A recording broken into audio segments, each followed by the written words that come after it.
हम खुदा के कलाम को अमल में लाने की बात कर रहे हैं। अच्छा, ये नंबर 7 है और मैंने वादा किया था कि मैं चंद गवाहियां दूंगा। मेरे पास और भी बहुत सी बुनियादें हैं जो मैं रखना चाहता हूं, लेकिन मैं चाहता हूं कि एक गवाही दूं, जैसे कि कैसे करना है और क्या करना है। और ये वो सूरत हाल थी जिसमें मैं था। मैं एक नौजवान मसीही था।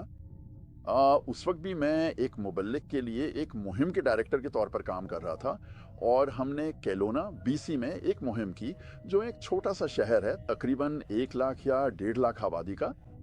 और हम में से तकरीबन 10 लोग वहाँ गए थे मुहिम के लिए, जैसे कि इबादत करने वाली टीम और मददगार वगैरह। और हमने ये मुहिम जुमे की रात, हफ्ता की रात की, और फिर हम वापस घर जा रहे थे और सब लोग गाड़ियों पर वापस जा रहे थे। ये तकरीबन 5 घंटे की ड्राइव है।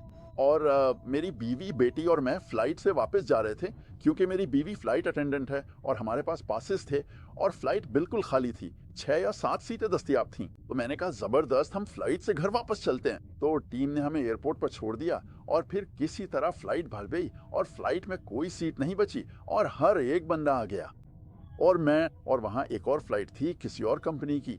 ये एक छोटा सा एयरपोर्ट था। वो रवाना हो रही थी और उसमें सीटें दस्तयाब थीं, लेकिन वो दूसरी कंपनी की थी और मेरी कंपनी से इस पर सीट लेना मुमकिन नहीं था।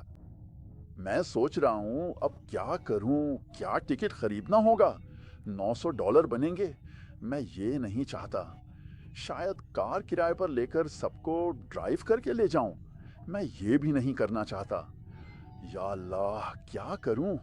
चलो, खुदा के कलाम पर ईमान रखते हैं।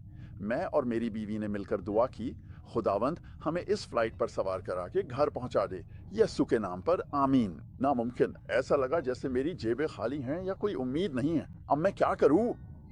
तो मैंने उससे कहा, आप लोग बस यहाँ बैठ जाएं, और मैंने बात की, और उधर दूसरी एयरलाइन ने कहा, आपको टिकट नहीं मिल सकता है ना, या कुछ भी नहीं। नहीं, कुछ भी नहीं। अच्छा, उसने कहा, अफसोस की बात है, क्योंकि हमारे पास सीटें हैं।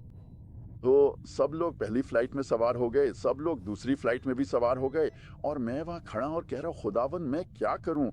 बस यहाँ खड़े रहो और ज़बानों में दुआ करो और किसी को तंग ना करो। बस दीवार के साथ टेक लगाकर खड़े रहो और इंतज़ार करो, बस इंतज़ार करो। यही मैंने महसूस किया कि वो कह रहे हैं। ठीक है, तो मैंने इंतज़ार किया और सब लोग सवार हो गए। फिर वो औरत ने मुझे बुलाया, कहती है, अरे इधर आओ।